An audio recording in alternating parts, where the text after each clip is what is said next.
오늘 하루도 수고 많으셨습니다. 신군입니다. 안녕하세요. 장혜선입니다. 네, 오늘은 어제에 이어서 기획 특집으로 만나보게 됐습니다. 맞습니다. 오늘도 한미 디커플링 장세 2025년 담아볼 업종이라는 주제로 준비해봤는데요.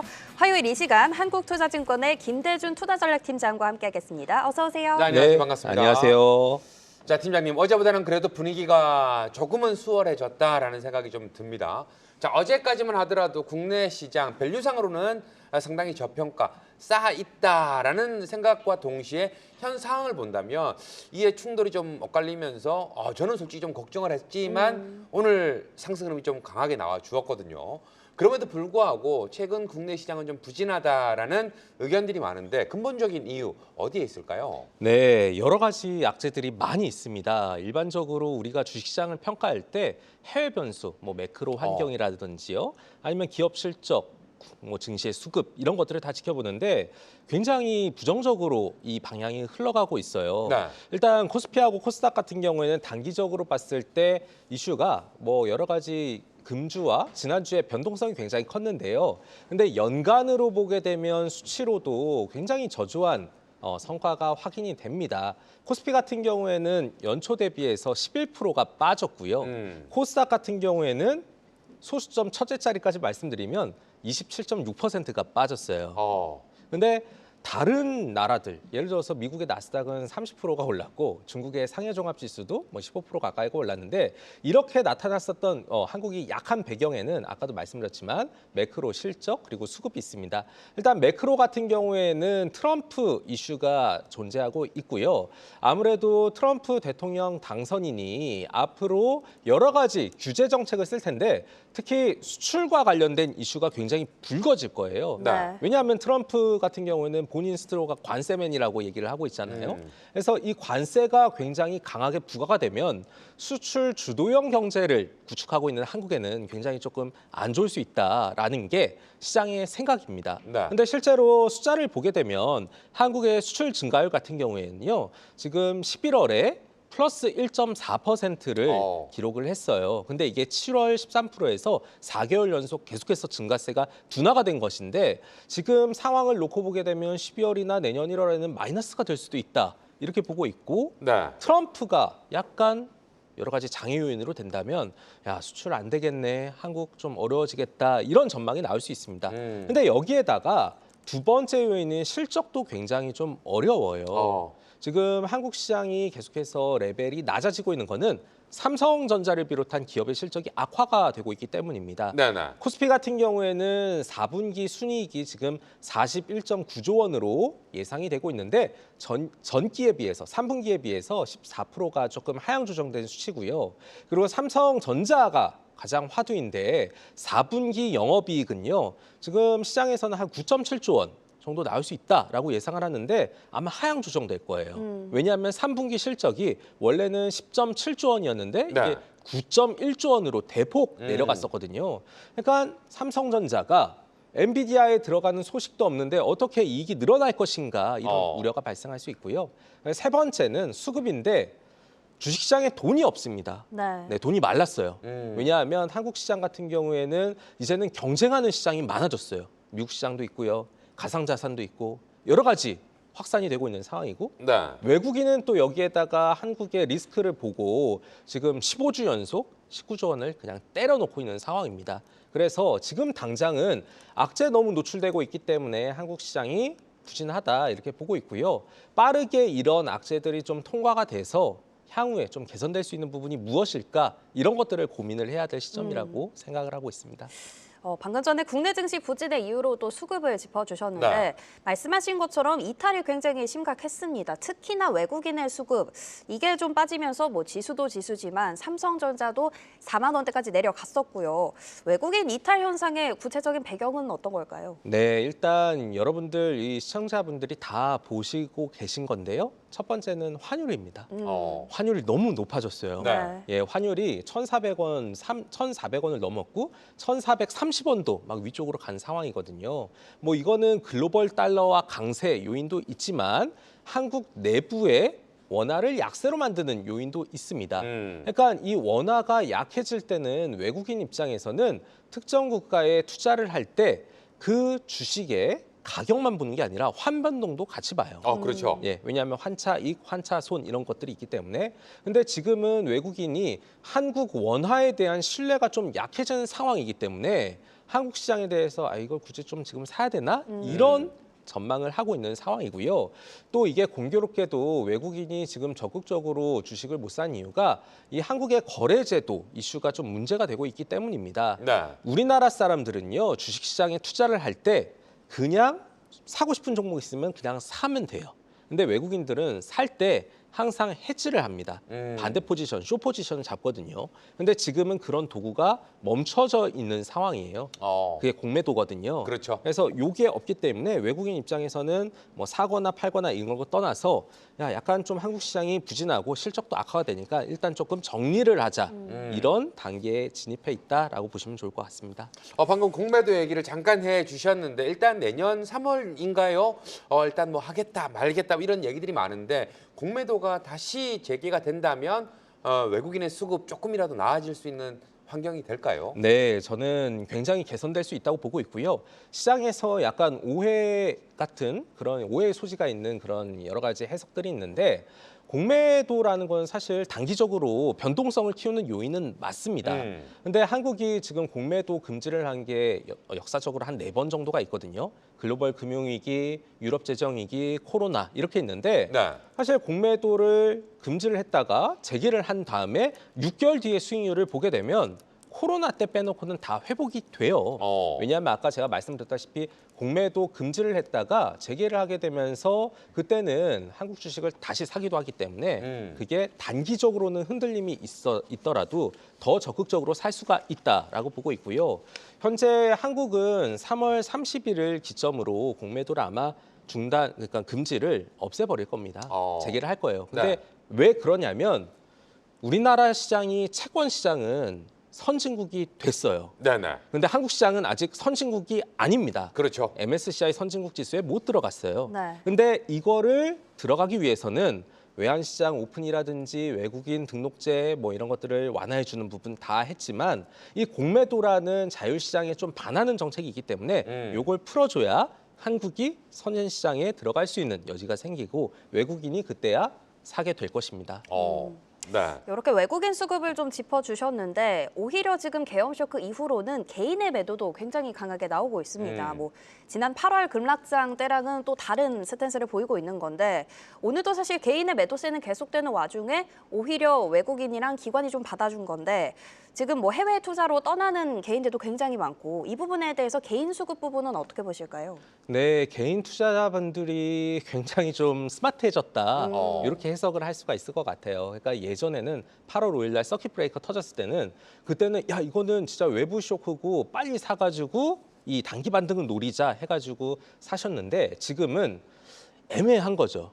이 불확실성이 언제까지 지속될지 아무도 모르고 있는 상황입니다. 네. 그리고 지금 이 상황에서 나머지 국가들, 우리가 손쉽게 투자할 수 있는 여러 국가들을 봤을 때는 뭐 이게 쉽게 얘기하면은 우리의 삼성전자는 좀 빠지고 있는데 미국의 테슬라는 뭐 400달러를 향해 가고 있고 엔비디아도 뭐 140달러를 막 타진하다 보니까 이렇게 되면은 조금 손해를 보더라도 빨리 빠져나와서 다른 쪽으로 가야겠다. 불확실성이 덜한 쪽으로 가자. 네. 성장이 조금이라도 있는 쪽으로 가자. 이렇게 되기 때문에 8월이랑은 조금 다른 흐름이 나오고 있다라고 생각이 되고요. 어쨌든 한국 내부의 요인, 이 문제가 해결되기 전까지는 개인들의 적극적인 복귀 이런 것들이 약간은 요원할 수 있다라고 생각을 합니다.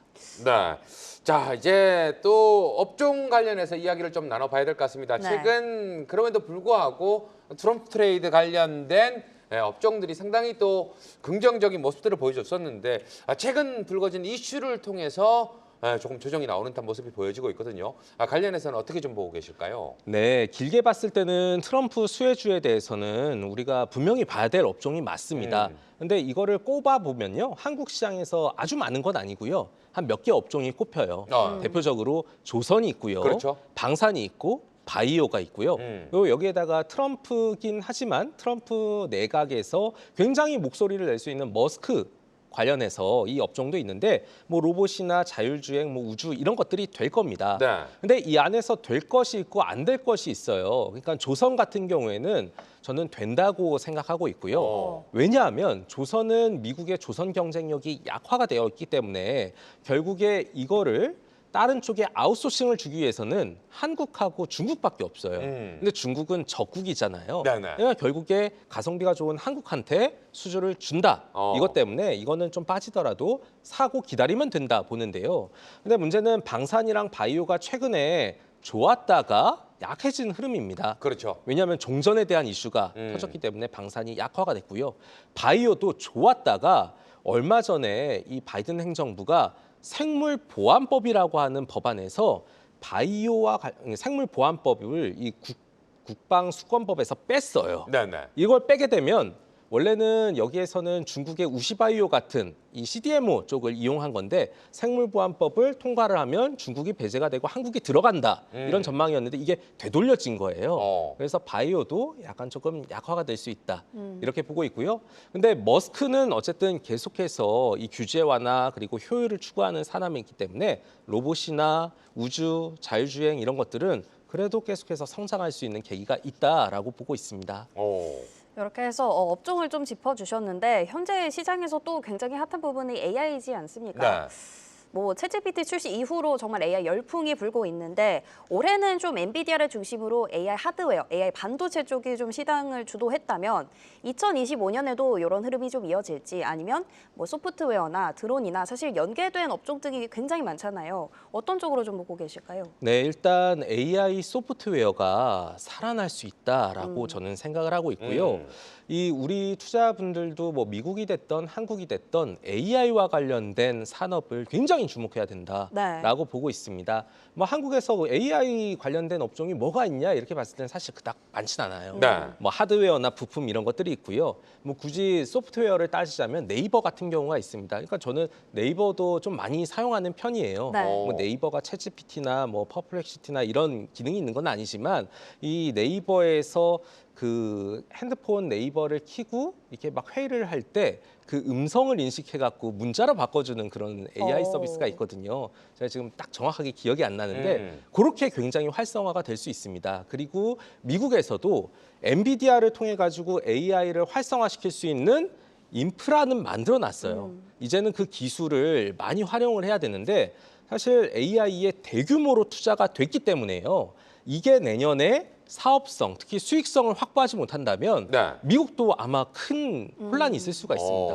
그러니까 뭐 마이크로소프트나 알파벳이나 이런 쪽이 결국에 사업화를 하게 될 것이에요.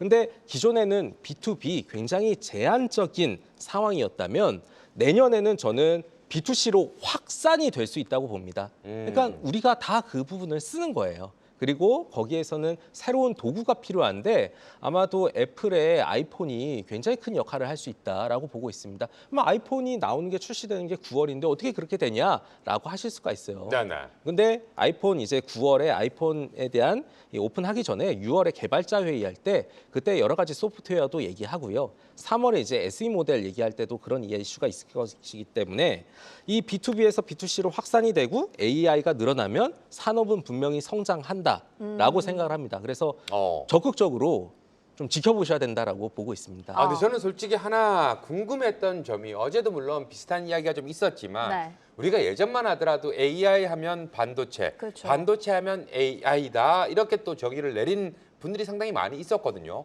근데 AI 랠리가 나오는 동안 국내 반도체 투톱은 상당히 어려운 물론 뭐 SK 하이닉스 같은 경우에는 상승 흐름이 나왔다가 좀 쉬어가는 모습이지만 이 AI 랠리가 나온다면 투톱 살아날 수 있는 그런 부분은 좀 없을까요? 네, AI 랠리가 나오게 되면 그 공급망, 서플라이 체인에 연결이 되어 있어야겠죠.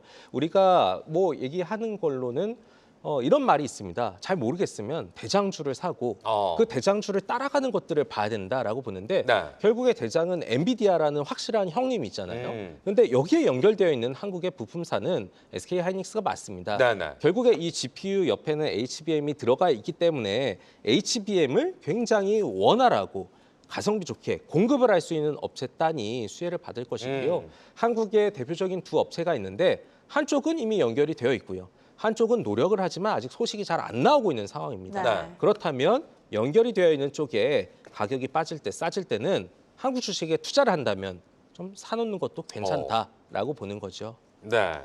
알겠습니다. 이렇게 좀 전망을 짚어주셨고요. 이제 1월이면 트럼프 2기가 본격적으로 시작이 될 텐데 말씀해 주신 것처럼 저희 경제는 또 수출 중심으로 성장을 하지 않습니까? 가장 부담되는 게 아무래도 관세 부분일 텐데 관련해서 국내 증시에 미칠 영향, 트럼프 2.0 시대 어떻게 좀 보실까요?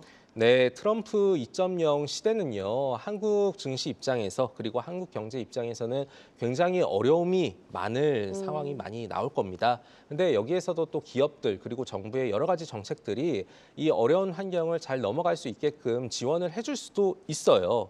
그래서 좀 중장기적으로 보셔야 된다라고 생각을 하고 있고요. 뭐 초기에는 굉장히 어려움이 있겠지만 여기에서 뭐 여러 가지 트럼프에 대한 협상, 특히 트럼프가 고관세 이야기를 나오게 됐을 때 네. 정말로 막 관세를 때리려고 하는 건 아닐 겁니다. 네. 왜냐하면 그게 사실 그 협상의 기술, 협박의 기술이거든요. 그래서 캐나다한테 관세 때린다고 하니까 그 총리가 바로 넘어가서 얘기를 하는 것처럼 우리도 그런 부분에 있어서 좀 한국의 이점, 미국이 갖고 있지 못한 거를 한국이 보완해 줄 수 있는 점 이런 것들을 적극적으로 어필하면서 최소한의 피해를 받고 성장할 수 있게끔 토대를 좀 마련을 해야 된다라고 생각을 하고 있습니다.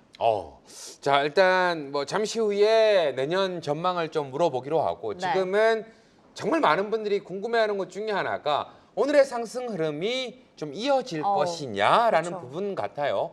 자, 오늘의 상승 흐름 어떻게 좀 돌릴 수 있을까요? 분위기를? 네, 분위기가 오늘 하루만으로는 좀 평가할 수 없을 거예요. 근데 이런 거죠. 어제는 코스닥이 5%가 빠졌다. 굉장히 패닉이었거든요. 근데 오늘은 5%가 또 올랐다. 그렇기 때문에 이게 도대체 뭐냐 하는 건데요. 근데 주식시장이 정말로 완연한 회복세를 보이기 위해서는 불확실성이 사라져야 됩니다. 네. 시장이 가장 싫어하는 게 불확실성이거든요. 그렇죠. 근데 한국은 아직까지 시기상 그리고 이 시점에서 불확실성이 해소가 되기에는 좀 더 시간이 필요한 것 같아요. 그래서 지금 상황에서는 뭐 등락이 굉장히 커진 횡보하는 그런 모습이 나올 수 있다라고 보고 있고요. 오늘 하루 올랐다고 해서 이게 쭉 뻗어나가는 게 아니라 언제든 흔들림이 있을 수 있기 때문에 지금은 굉장히 좀 방어를 잘해야 된다라고 보고 있고요. 뭐 당장 오늘 같은 경우에 중국의 부양기대 때문에 화장품 이런 게 막 10몇 %씩 올라갔는데 이게 막 따라간다고 되는 그런 상황이 아닌 겁니다. 이게 회복이 된다면 쭉 올라가겠는데 한 번 오르고 또 흘러갈 수 있기 때문에요. 지금은 사태가 불확실성이 뭔가 해결될 때 이런 시점을 판단하고 들어가도 늦지 않다라고 보고 있어요. 그래서 이번 12월은 조금 조심스럽게 지켜보시면서 행동을 빠르게 하지 않고 좀 느긋하게 가셔도 좋을 것 같습니다. 저는 또 하나 궁금한 게 최근 들어서 오늘도 이제 중국 경기 부양책 이야기가 나왔는데 네. 예전만 못하다라는 생각이 상당히 많이 들더라고요. 뭐 11월 수출만 보더라도 좀 줄었다, 감소했다 이런 이야기 나오고 예전처럼 폭발력이 강하지는 않은 것 같은데 중국 뭐 투자하시는 분들도 계실 거고 중국 뭐 관련해서는 어떻게 좀 보고 계실까요? 중국 입장에서는요. 이게 결국에 수출로 성장을 했는데 트럼프가 나오게 되면서 수출의 성장 동력이 약화가 됐습니다. 그럼 내수를 살려야 되는데요. 아시다시피 부동산이 거의 2년 연속 증가율이 마이너스예요. 가격 상승률이요. 그러면 이걸 살리기 위해서는 결국에 돈을 풀어줘야 됩니다. 근데 돈을 풀려면은 금리를 낮추거나 이런 걸 해야 되겠죠. 그렇죠. 근데 금리를 함부로 낮추게 되면 위안화가 약해지면서 위안화가 약해질 때는 내수를 살릴 수가 없어요. 왜냐하면 위안화가 약해지면 수입 물가가 올라가고 가계의 실질 소비력이 약화가 되는 형태가 있기 때문에 네. 중국 굉장히 조심스럽게 정책을 쓰는데 근데 다행스럽게도 미국이 금리를 인하를 해줬기 때문에 위안화에 크게 훼손을 주지 않는 선에서 금리를 조금씩 내리면서 회복을 할 수 있다 이렇게 보는 겁니다. 그래서 아마 속도는 느리겠지만 중국은 좀 부양을 하는 기조로 가게 될 것이고요. 중국 내부에서 소비가 조금씩 살아나는 그런 모습이 나올 수도 있습니다. 네. 알겠습니다. 마지막으로 요거는 저희가 공통적으로 드리는 질문인데 내년 시장은 어떤 전략이 필요할지 또 코스피 지수 관련해서는 뭐 증권가에서는 상저하고의 전망이다 이런 이야기가 많던데 팀장님께서는 어떻게 보고 계실까요? 네, 저 같은 경우에는 뭐 마찬가지의 패턴이고요. 상저하고를 보고 있고요. 뭐 지수를 만약에 분기적으로 본다면 저는 2분기에 저점이 나올 것으로 보고 있고요. 그래서 1분기에서 2분기에서 약간 흐르는 과정 중에 투자를 해야 된다면 2분기 초 정도에 사가지고 연말을 보자라고 생각을 하고 있고요. 지금부터 뭐 상반기에는 아까도 말씀드렸다시피 좀 방어주, 여기에다가 트럼프와 머스크 수혜주 정도를 담을 수가 있고요. 하반기에는 이제 금리가 좀 낮아질 겁니다. 네. 기준금리가 한국을 비롯해서 미국, 유럽 다 낮아지고 있어요. 이 저금리 환경이 지속이 되면 그리고 올해 하반기부터 내렸기 때문에 내년 하반기가 되면 1년 정도 내려가는 상황이거든요. 네. 이때는 저금리에 긍정적으로 반응할 수 있는 고퍼주, 대표적으로 이제 플랫폼이나 뭐 바이오 이런 산업들이 있습니다. 그리고 AI도 여기에 속해 있죠. 이것들이 올라가면서 시장을 땡길 수 있다라고 생각을 합니다. 그래서 저는 상저하고 지수 타이밍은 2분기 초 이렇게 보고 있습니다. 네, 알겠습니다. 뭐 주변에서 아무래도 투자 전략 팀장님이시다 보니까 여러 가지 조언을 상당히 많이 구할 것 같아요. 예, 오늘 방송 함께 하시는데 함께 보시는 투자자분들에게 한마디 좀 해주신다면 어떤 이야기 해주실 수 있을까요? 네, 제가 어쨌든 담당 분야가 투자 전략이긴 하지만 그 안에서도 국내 주식 전략에 특화가 되어 있습니다. 그래서 국내 주식에 대해서 말씀 많이 드리는데 들으시는 분들이 너무 피로해하세요. 나아지는 게 없다. 네. 그런데 한국 시장을 보게 되면 지금 선진화로 추진되고 있는 과정입니다. 오늘 금투세는 폐지가 됐고요. 이제 앞으로 나올 수 있는 부분이 소액주주, 특히 주주 친화적인 정책을 만들 수 있는 상법 개정이 좀 남아있는 상황입니다. 만약에 상법이 개정돼서 정말로 주주한테 우호적인 그런 환경이 만들어진다면 한국도 한 번 더 레벨업하는 그런 모습이 나올 거고요. 기업들의 행동에 대해서 약간 실망하실 부분이 있으셨을 텐데 이런 것들이 좀 바뀌는 분위기가 조성이 된다면 우리 증시에 대해서도 그래도 비과세라는 혜택이 있기 때문에 적극적으로 조금 보실 필요가 있다. 지금 당장은 아니겠지만 조금 있으면 나타날 것이다. 말씀드리겠습니다. 알겠습니다. 자, 지금까지 한국투자증권의 김대준 투자전략팀장과 이야기 나눴습니다. 오늘 말씀 감사합니다. 감사합니다.